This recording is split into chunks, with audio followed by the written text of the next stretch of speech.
Ada sejarah singkat dulu. Ketika saya tugas di hutan, ketika pulang saya bingung lah gimana nih, musang saya belum makan udah 2 hari kata saya. Akhirnya saya pinjam uang sama teman, saya belikan makanannya, belikan pisangnya. Setelah saya belikan pisang, ternyata orang rumah juga kehabisan uang. Waduh. Jadi beras saya juga habis.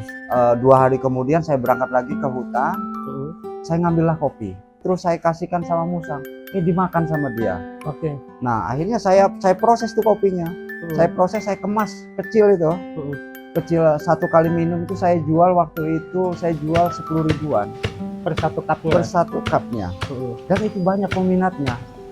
Nah disitulah akhirnya saya berpikir ke depannya, wah ini bisa dijadikan untuk tambahan saya sebagai untuk biaya dan kesejahteraan musang tersebut.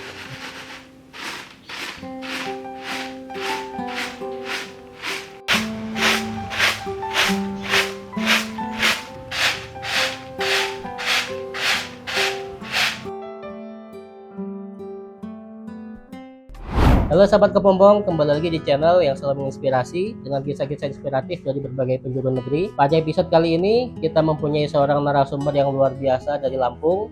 Dia merupakan polisi hutan yang memiliki kecintaan terhadap hewan satwa liar, khususnya musang. Nah, yang menariknya, dia ini tidak hanya sebatas melihara musang, bahkan berkembang menjadi konservasi mandiri. Dan di tengah keterbatasannya, beliau memiliki ide yang luar biasa sekali untuk membiayai kebutuhan musang itu, yakni dengan menghadirkan kopi luwak. Dan narasumber inspiratif kita pada hari ini adalah Kang Rohim. Sehat Kang Rohim? Alhamdulillah sehat. Kang Ferry sehat? Nah, kenapa Kang Ferry ini kita masukin juga? Karena selain sibuk konten kreator, Kang Ferry ini juga merupakan pecinta kopi luwak produksi buatan dari Kang Rohim. Kang, sibuk apa aja Kang Rohim? Sementara ini masih kebetulan lagi musim kopi ini Bang. Jadi memang kita lagi fokus di kopi ini, alhamdulillah. Kang Rohim, bisa diceritain nggak awal mula kecintaan Kang Rohim terhadap musang ini gimana Kang? Awal kecintaan saya itu sebetulnya ya memang karena saya bergelut di bidang kehutanan ya. Jadi pada suatu hari itu ketika saya operasi di dalam kawasan hutan, saya melihat banyak sekali pemburu-pemburu yang masuk. Pemburu-pemburu yang masuk terutama yang berburu musang. Karena yang berburu musang itu ya mereka dengan sengaja memburu musang karena untuk dijual belikan. Ada yang untuk dijual belikan dan ada juga yang memang untuk dijadikan makanan. Nah sementara setelah kita setahun 2 tahun kita pantau dengan pemasangan kamera trap, ternyata musang-musang ini sudah hampir punah. Terutama jenis musang bulan, musang bulan dan musang binturong itu sudah termasuk appendix 1. Appendix 1 itu artinya di dalam kawasan hutan itu sudah kurang dari 500 ekor.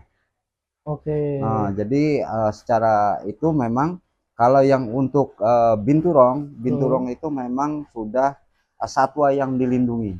Satwa yang dilindungi dan itu cuma ada di Sumatera. Tanggal 26 Juni 2016 kita bangunlah Saung Musang Lampung. Berarti mau ulang tahun nih bulan ini. Iya, alhamdulillah. Jadi setelah kita bangun, kita swadaya dengan komunitas, kita membangun kandang.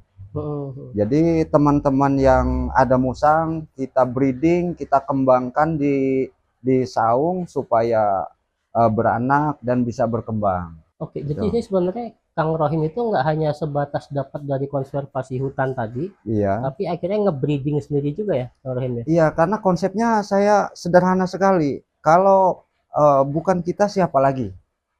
Dan kalau tidak sekarang mau kapan lagi? Nah, jadi artinya upaya apa yang kita lakukan untuk menyelamatkan musang? Karena saya punya pola pikir begini, jangan sampai ke depan anak cucu kita itu hanya melihat gambar. Jadi musang yang jenis binturong ini memang sudah langka, dan itu memang sangat-sangat langka, dan itu memang harus kita jaga.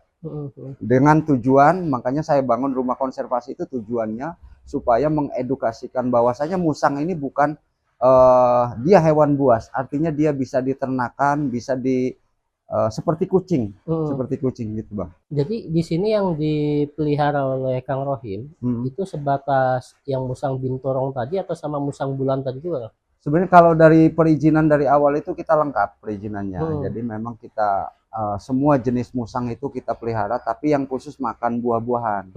Karena jenis musang ini kalau di seluruh Indonesia itu ada 16 jenis. Ada yang makan serangga, ada yang makan buah, dan ada yang makan daging. Nah kebetulan kita yang fokus di yang makan buah.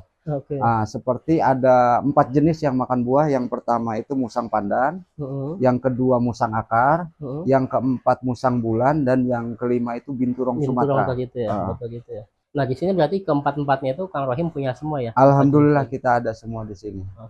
Hambatan pertama kali waktu Kang Rohim dulu ngerintis konservasi mandiri itu apa Kang? Hambatannya sebetulnya banyak sekali hambatannya, karena memang di sini satu-satunya rumah konservasi yang ada di Bandar Lampung, dan memang kita juga kebetulan ada dokter yang menanganinya. Oh jadi nggak hanya sebatas Kang Rohim sendiri, tapi ada dokter hewan juga? Ada dokter hewan ketika hewan itu sakit, ini ada dokter Rama Wijaya, yang memang khusus menangani saung musang Lampung. Artinya kalau satwa kita sakit, kurang vitamin, saya konsultasikan kepada dia, dan setiap 1 bulan sekali dia kontrol ke sini. Itu bayar juga atau gratis? Iya, alhamdulillah itu tidak gratis. Tidak gratis. Nah itu salah satu faktor. Nah yang kedua terkait stok makanan. Karena kita memang yang paling kita utamakan adalah kesejahteraan kesehatan musang tersebut. Jadi kita memelihara kalau musang kita sehat, musang kita tidak ada penyakit. Nah itu untuk proses breeding untuk ternaknya insya Allah cepat itu. Jadi total musang kita ada berapa sekarang? Kalau yang sekarang yang di saung ini ada 18 ekor. Tapi tidak semua di sini. Artinya ada yang musang memang yang jinak itu kita titipkan ke komunitas untuk dipegang. Karena kalau tidak dipegang, apalagi kalau jenis pandan itu dia suka gigit lagi kalau kita nggak dirawat. Insting naruh liar dia cepat balik lagi. Ngebreedingnya susah Kang? Sebenarnya kalau dibilang susah ya tergantung keikhlasan kita sih Bang. Kalau kita ikhlas, kita ini ya dia juga insya Allah lah dalam 1 tahun tuh bisa 2 kali dia beranak. Kawan-kawan yang punya musang ini kan ditaruh di sini. Seandainya si Budi punya musang pandan betina, si Desi punya musang yang jantan. Nah kita breeding di sini. Nah nanti ketika dia beranak itu jadi punya Budi atau punya Desi? Kalau yang beranak kita tetap lestarikan, karena kita akan melepaskan lagi ke habitatnya. Itu setelah F3. Emang berapa lama sih proses breeding gitu? Kalau proses breeding yang pertama itu yang pejantan itu minimal usianya 1 tahun. Kalau yang betina itu 1,5 tahun. Dia ada beda. Jadi dia sudah bisa breeding.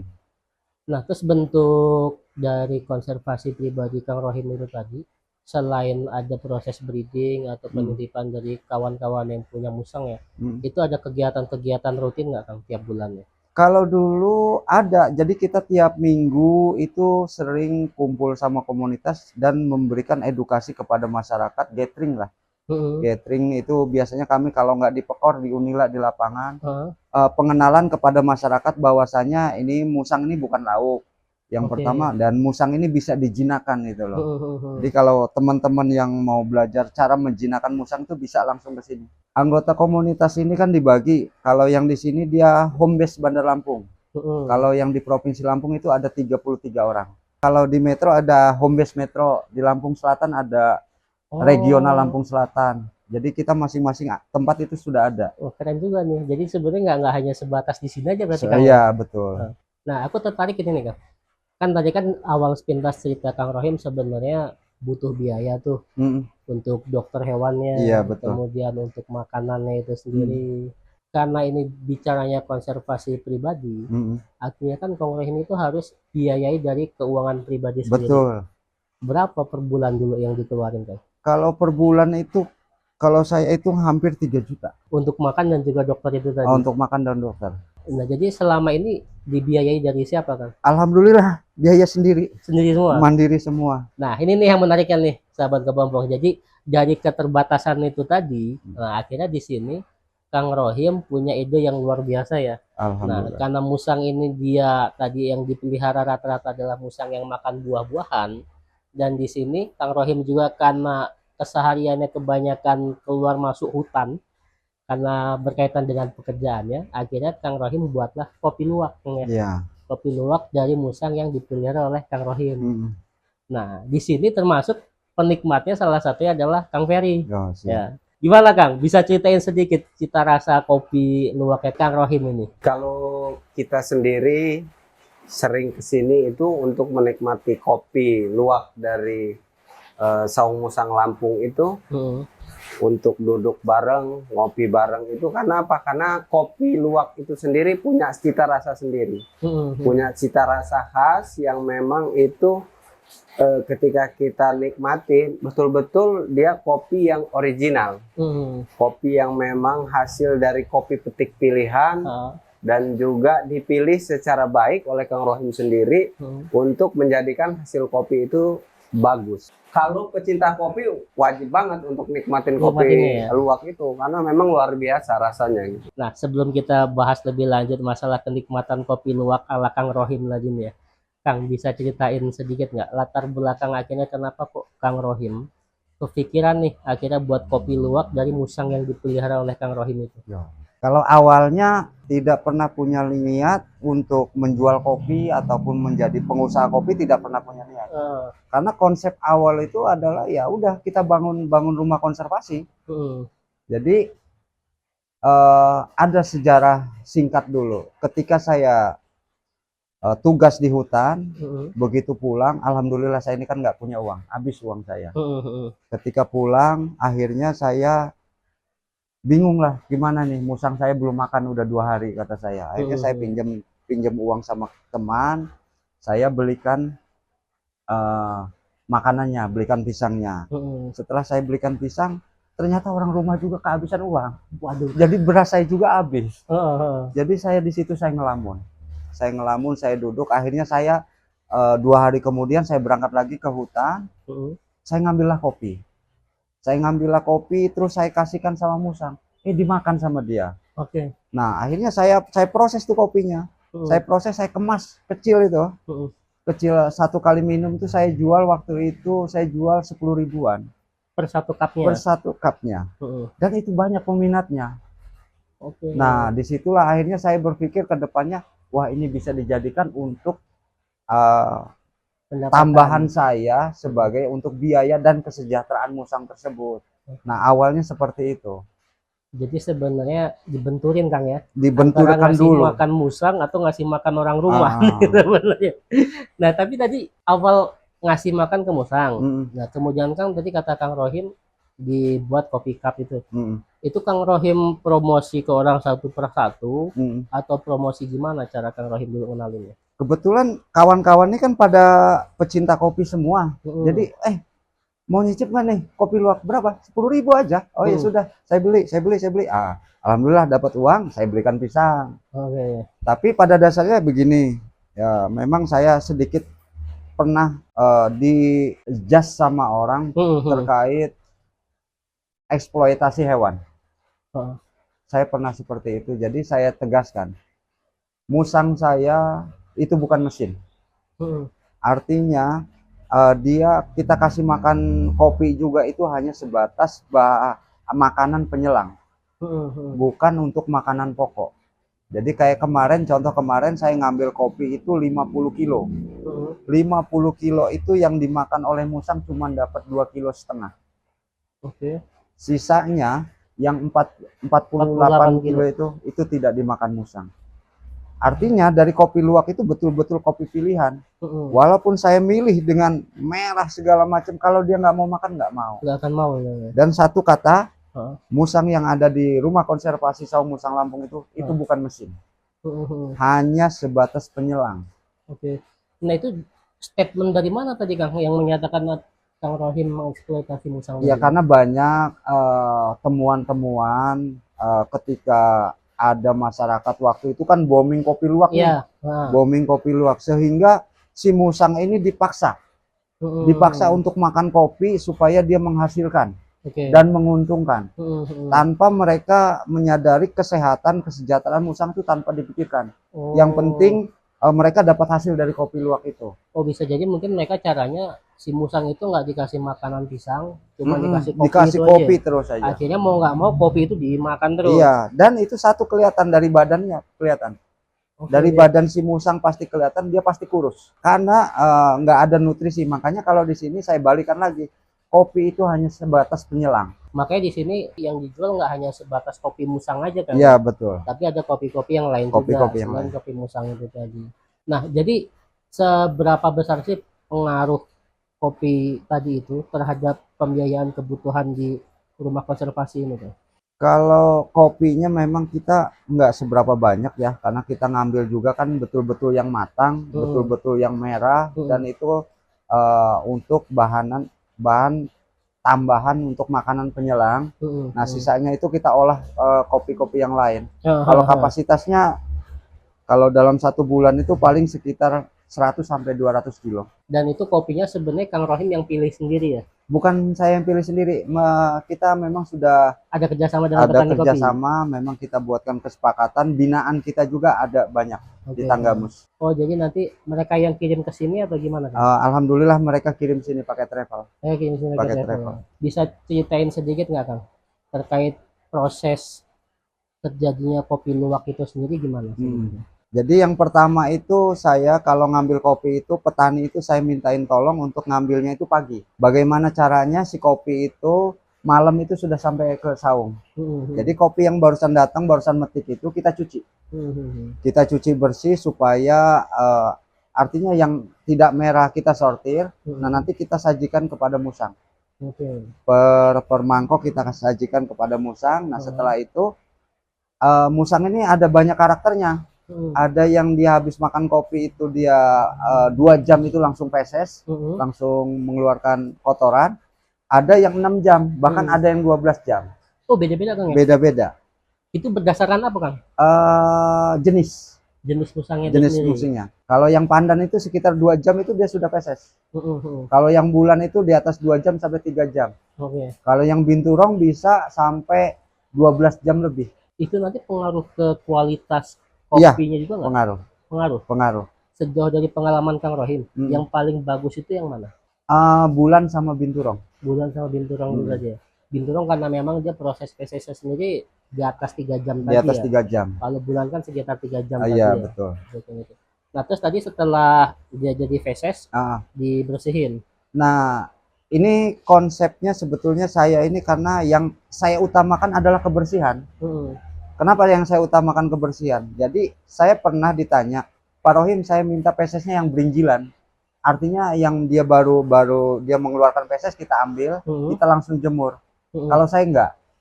Itu bedanya saya dengan yang lain. Jadi setelah dia feses, si musang ini mengeluarkan feses, kita ambil, kita bersihkan sampai di kopi tersebut itu tidak ada lagi partikel yang nempel.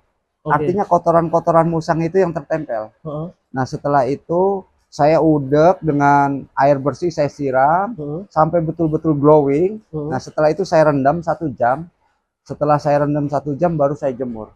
Jadi tingkat kebersihan itu yang saya utamakan. Direndamnya itu pakai air biasa ya? Air biasa. Nah, setelah dijemur, nanti prosesnya seperti kayak kopi lain ya? Atau... Ya, seperti kopi lain ya. Kalau di sini kan nggak punya mesin ya, kita tumbuk gitu. Ini yang menariknya sebenarnya dari produksi kopi luwak dari Kang Rohim ya. Jadi semuanya itu masih dilakukan secara alami ya? Iya, manual. Jadi dijemurnya itu manual, kemudian tumbuknya juga manual.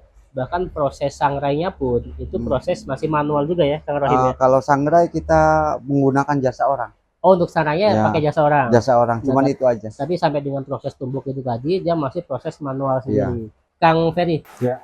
Jadi kan Kang Ferry tadi termasuk salah satu penikmat kopi musang dari saung Kang Rohim nih. Sehari bisa berapa kali ngopi di sini? Atau seminggu berapa kali? Kalau kita ngopi di sini itu tergantung undangan sebetulnya.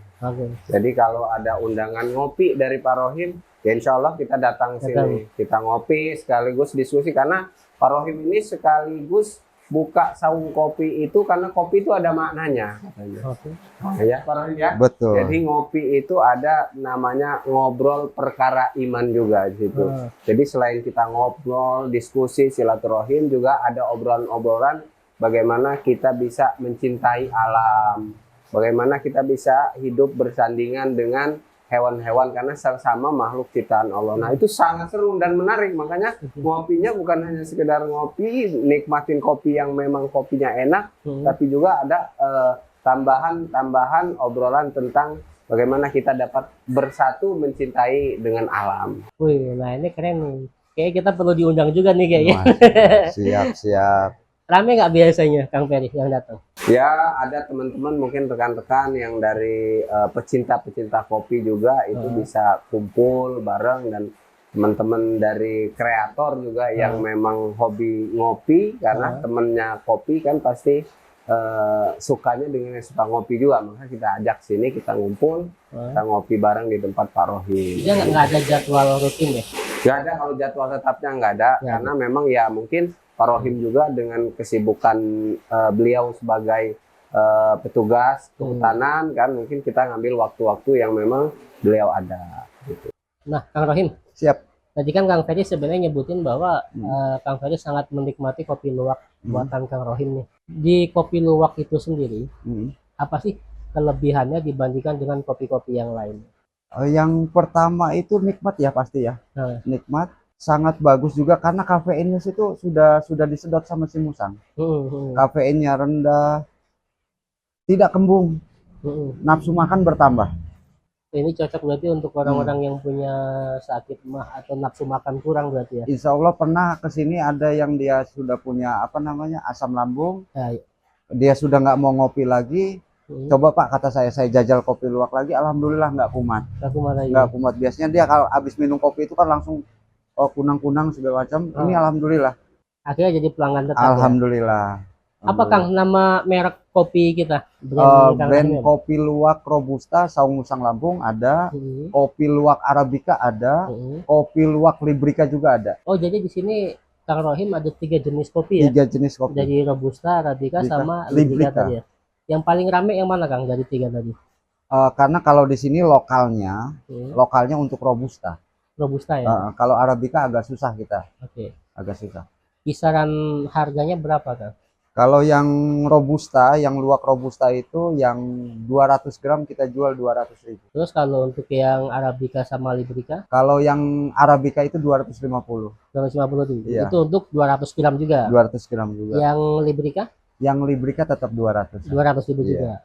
Nah, Kang, untuk sejauh ini setelah konservasi pribadi Kang Rohim ini jadi, nah saat ini ada nggak sih dukungan dari pemerintah ataupun dari swasta ke konservasi Kang Rohim ini? Kalau dukungan itu alhamdulillah nggak ada.